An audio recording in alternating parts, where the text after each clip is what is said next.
আজ আমি একাদশ শ্রেণীর নুন কবিতাটি তোমাদের পাঠ করে শোনাবো এবং নুন কবিতাটির প্রত্যেকটি লাইন তোমাদের ব্যাখ্যা করে বুঝিয়ে দেব।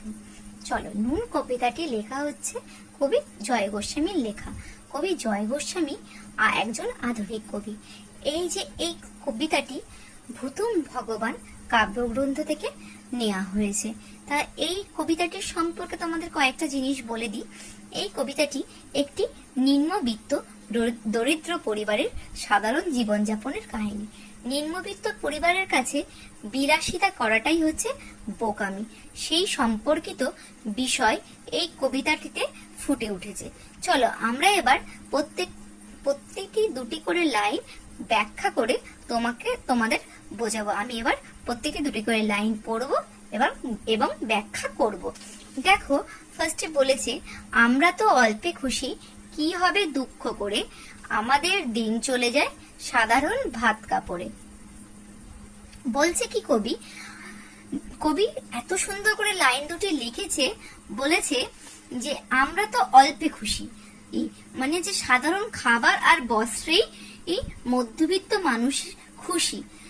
তাদের শুধু সাধারণ খাবার আর বস্ত্র পেলেই তারা খুশি, তাই তাদের দুঃখ করে লাভ নেই, তাদের এইভাবেই দিন চলে যায়।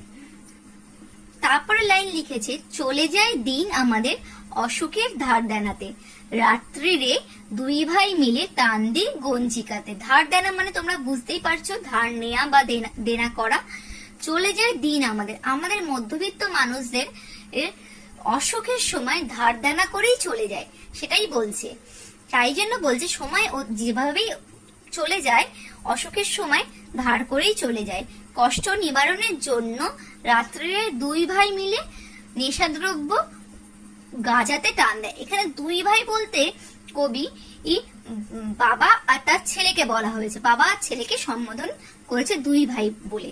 ঠিক আছে, এবার আমরা যাব পরের দুটি লাইনে। সব দিন হয় না বাজার, হলে হয় মাত্রা ছাড়া, বাড়িতে ফেরার পথে কিনে আনি গোলাপ চারা। প্রত্যেক দিন বাজার হয় না, যেদিন হয় বাজার সেদিন হয় অতিরিক্ত, বাড়িতে ফিরে আসার পথে কিনে আনে গোলাপ চারা। নিম্ন মধ্যবিত্ত মানুষ হলেও তাদের শখ আল্লাহর আশা আছে, তাদের শখ রয়েছে গোলাপ চারা কিনে এনে পোতার, আর তাই জন্যই কিনে আনে গোলাপ চারা। তারপরে পরের দুটি লাইন দেখো, কিন্তু পুঁতবো কোথায়, ফুল কি হবে তাতে, সে তো অনেক পরের কথা, টান দি গঞ্জিকাতে। বলছে আনার পরেও ভাবছে গাছটি পুঁতবে কোথায়, মানে গাছটি রোপণ করবে কোথায়, ফুল কি তাতে হবে সেটাও একটা তার মনে প্রশ্ন জেগেছে।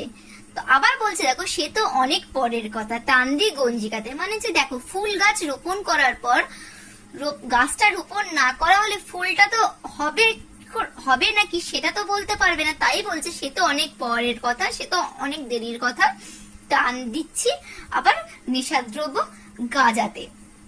তারপরে বলেছে আমরা তো এতেই খুশি, বলো আর অধিক কে চায়, হেসে খেলে কষ্ট করে আমাদের দিন চলে যায়। বলছে নিম্ন মধ্যবিত্ত মানুষেরা তিনটে জিনিসই চায়, এক হচ্ছে বস্ত্র ও বস্ত্র, বাসস্থান আর খাদ্য, এতেই তারা খুশি, তারা বেশি কিছু চায় না।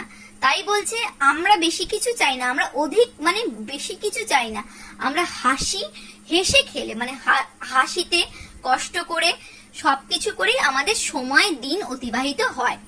পরে বলছে মাঝে মাঝে চলেও না দিন, বাড়ি ফিরি দুপুর রাতে, খেতে বসে রাগ চড়ে যায়, নুন নেই ঠান্ডা ভাতে।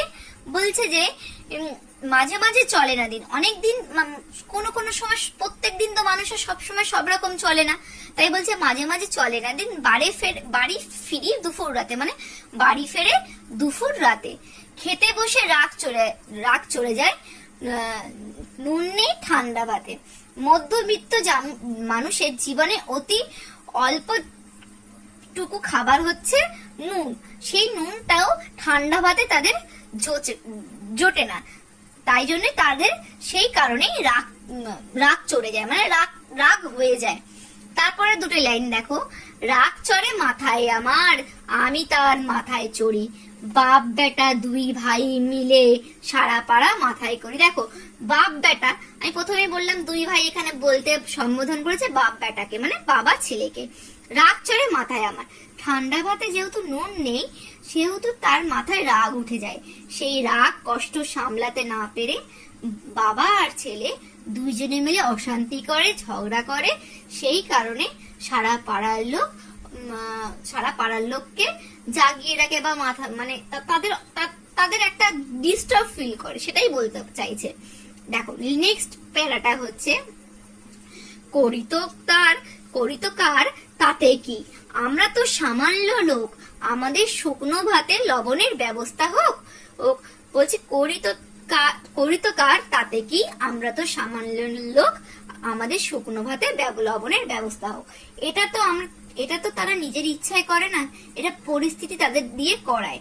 তাই বলছে করি সেটা আমার মানে করিত কার তাতে কি, মানে তাদের কি, আমরা করি, তা আমরা তো সামান্য লোক, তারা তো অতি সামান্য লোক, তার আমাদের শুকনো ভাতে লবণের ব্যবস্থাই হোক। তোমরাই ভাবো সারাদিন পর যদি কোনো মানুষ খাবার না পায় কাজ করে আসার পর, তখন তার মানসিক দিক থেকে শারীরিক দিক থেকে একটা ব্যাকুল হওয়ার মতন অবস্থা হবে।